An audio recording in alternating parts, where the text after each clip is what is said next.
Nilalang nga ng Diyos ang tao ayon sa kanyang larawan. Lumalang siya ng isang lalaki at isang babae at sila'y pinagpala. Wika niya, magpakarami kayo at punuin ng inyong mga supling ang buong daigdig at pamahalaan ito. Binibigyan ko kayo ng kapangyarihan sa mga isda, sa mga ibon at sa lahat ng mailap na hayop, maging malalaki o maliliit. Bibigyan ko rin kayo ng lahat ng uri ng butil at mga bungang kahoy na inyong makain. Ang lahat ng halamang lantian ibibigay ko naman sa mailap na hayop, malaki man o maliit, at sa lahat ng mga ibon. At ito nga ang nangyari. Pinagbasta ng Diyos ang lahat niyang ginawa at lubos siyang nasiyahan. Dumaan ang gabi at sumapit ang umaga. Ito ang ika-6 na araw. Gayon nilikha ng Diyos ang lupa, ang langit at lahat ng bagay na naroroon. Sa loob ng 6 na araw, tinapos niya likhain ang lahat ng ito at siya nagpahinga sa ika-7 araw. Pinagpala niya ang ika-7 araw at itinangin, sapagkat sa araw na ito, siya nagpahinga. Matapos likhain ng lahat, ganito ang pagkalikha sa lupa at sa langit. Ang halamanan ng Eden. Nang likhain ni Yahweh ang lupa at lahat ng bagay sa langit, wala pang anumang halaman o pananim sa lupa, sapagkat wala pang ulan noon at wala pa rin magsasaka, ngunit mayroon ng bukal ng tubig na dumidilig sa lupa. Nilikha ng Diyos ang tao mula sa alapok, hiningahan sa ilong at nagkaroon ng buhay. Naglagay si Yahweh ng isang halamanan sa Eden, sa dakong silangan, at doon dinala ang taong kanyang nilalang. Pinasibol niya roon ang lahat ng uri ng kahoy na nakalulugod sa paningin at masasarap ang bunga. Sa gitna ng halamanan naroon ang punong nagbibigay buhay at ang punong nagbibigay ng kaalaman tungkol sa mabuti at masama. Umaagos sa Eden ang isang ilog na dumidilig sa halamanan. Paglabas doon, ito'y nahati sa 4 na sanga. Ang unang tinatawag na pison. Ito'y umaagos sa lupain ng Habilya. Lantay ang ginto roon at marami ring bedelyo at batong onis. Ang ikadalawang sanga ng ilog ay tinawag namang Gihon at umagos sa lupain ng Ethiopia. Tigris naman ang itinawag sa ikatlong sanga at umaagos naman ito silangan ng Assyria. Ang ika-4 na sanga ay ang Euphrates. Inilagay ni Yahweh ang tao sa halamanan ng Eden upang ito'y pangalagaan at pagyamanin. Sinabi niya sa tao, makakain mo ang alinmang bungang kahoy sa halamanan, maliban sa bunga ng punong kahoy na nagbibigay ng kaalaman tungkol sa mabuti at masama. Huwag na huwag mong kakainin ang bungang iyon. Mamamatay ka kapag kumain ka niyon. Matapos gawin ang lahat ng ito, sinabi ni Yahweh, hindi mainam na mag-isa ang tao. Bibigyan ko siya ng mga kasama at mga katulong. Kaya lumikha siya ng mga hayop sa parang at ibon sa himpapawid. Nilapit sa tao at ipinaubaya dito ang pagbibigay ng pangalan sa mga iyon.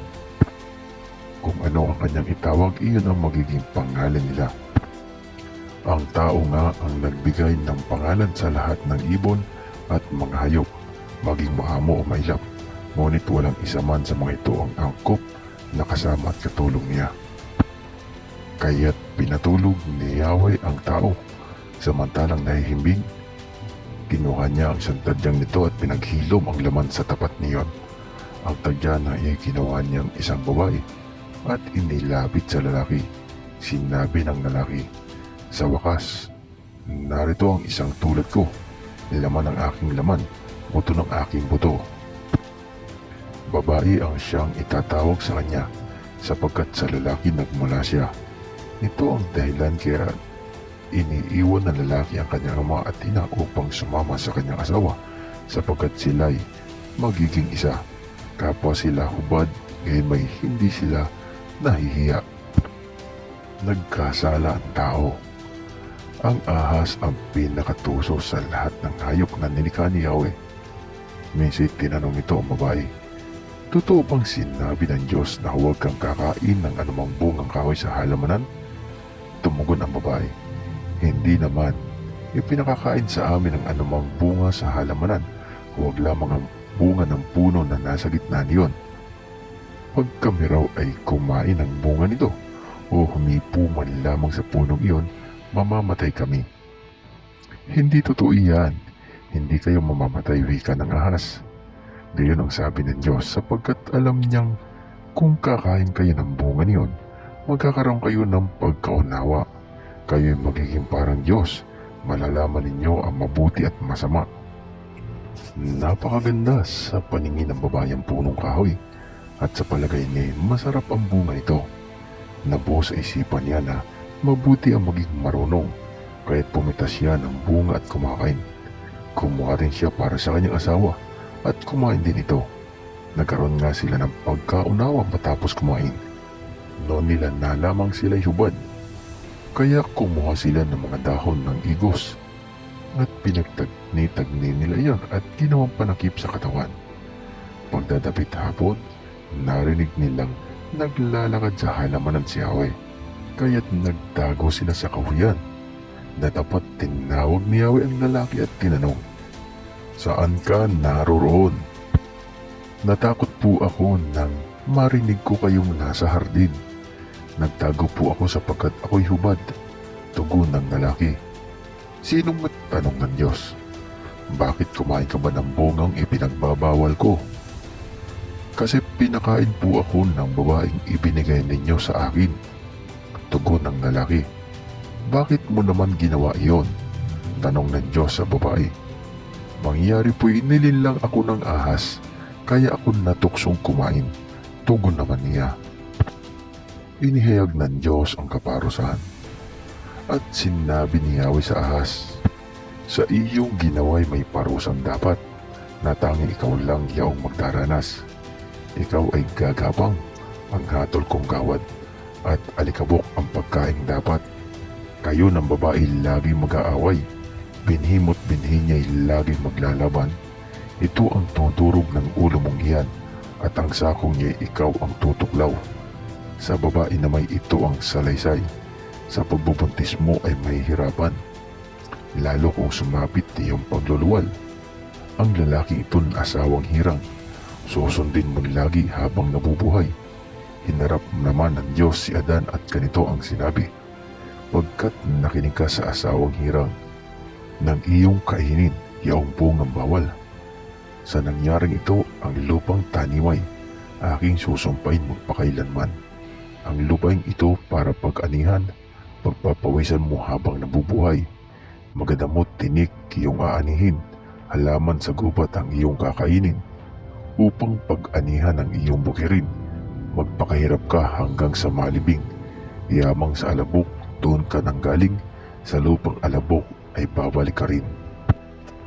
Eva ang tinawag ni Adan sa kanyang asawa, sapagkat ito ang ina ng sangkatauhan. Ang mag-asawa'y binigyan ni Yahweh ng mga damit na yari sa balat ng hayop. Pinalaya sa hardin si Adan at si Eva. Sinabi ni Yahweh, "Katulad na natin ngayon ang tao, sapagkat alam na niya ang mabuti at masama. Hindi na siya dapat tulutang kumain ng bungang kahoy ng buhay at baka hindi na siya mamatay. Kaya pinalaya sa halaman ng Eden ang tao upang magbungkal ng lupang kanyang pinagmulan." Pinalayas nga siya ng Diyos, at sa dakong silangan ng halamanan ng Eden ay naglagay siya ng bantay na kerubin. Naglagay rin siya ng espadang nagniningas upang hindi malapitan ni naman ang punong kahoy ng buhay. Genesis 4, si Cain at si Abel. Sinipingan ni Adan ang kanyang asawa at ito'y nagdalang tao. Nang isilang ang kanyang panganay na lalaki ay sinabi ni Eva, "Nagkaroon ako ng anak na lalaki sa tulong ni Yahweh." Kaya Cain ipinangalan niya rito. Sinundan si Cain ng isa pang anak na lalaki at Abel naman ang ipinangalan dito. Naging pastol ito at si Cain naman ay magsasaka. Dumating ang panahon na si Cain ay naghandog kay Yahweh ng ani niya sa bukid. Kinuha naman ni Abel ang isa sa mga panganay ng kanyang kawan. Pinatay niya ito at inihandog ang pinakamainam na bahagi. Si Yahweh ay nasihan kay Abel at sa kanyang handog, ngunit hindi niya kinalugdan si Cain at ang handog nito. Dahil dito, hindi mailarawan ang mukha ni Cain sa tindi ng galit, kaya sinabi ni Yahweh, "Anong ikagagalit mo, Cain? Bakit kanya na mukha mo? Kung mabuti ang ginawa mo, dapat kang magsaya. Kung masama naman, ang kasalanan ay tulad ng mabangis na hayop na laging nag-aabang upang lupigin ka at pagharian. Kailangang pagtagumpayan mo ito." Isang araw nilapitan ni Cain ang kanyang kapatid, wika niya, "Abel, mamasyal tayo." Sumama naman ito, ngunit pagdating sa kabukiray, pinatay niya ito. Tinanong ni Yahweh si Cain, "Nasaan si Abel?" "Hindi ko alam," tugon niya. "Bakit ako ba'y tagapag-alaga ng aking kapatid?" At sinabi ni Yahweh, "Cain, nakapanghingilabot ang ginawa mo. Sumisingaw sa akin mula sa lupa ang dugo ng iyong kapatid at humihingi ng paghihiganti.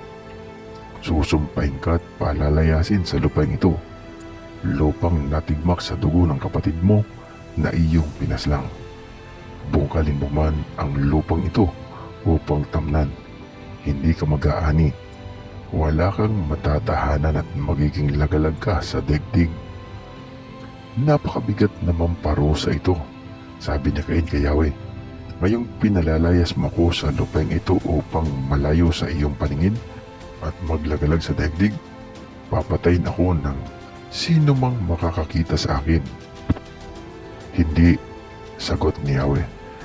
"Parurusahan ng 7 ibayo ang sino mang papatay kay Cain."